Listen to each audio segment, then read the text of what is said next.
Տրամպը իր առաջի պրեզիդենտական ժամանակաշրջանում, որ եկավ,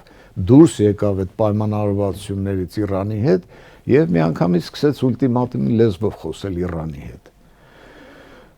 Եվ սա նշանակում էր մի բան, որ Արևմուտքը շտապում է Հարավային Կովկասը դարձնել պլատֆորմ, որի վրա հենվելով նա կարողանա եւ Իրանի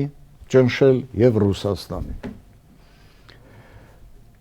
Դրա համար նրանց չէր հետաքրքրում որպես այդպիսին հայ-ադրբեջանական կոնֆլիկտը։ Նրանց պետք էր, որ այդ կոնֆլիկտը ինչպես որ է լուծվի,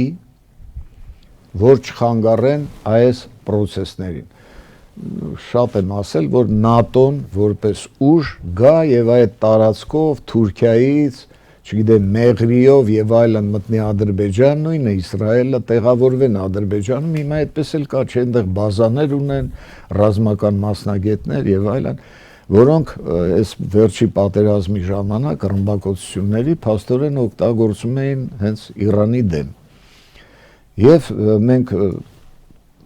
անզեն աչքով երևում է, թե Ադրբեջանը ինչ շրջադարձներ արեց հակառուսական դառնալով իր քաղաքականության մեջ հաճախ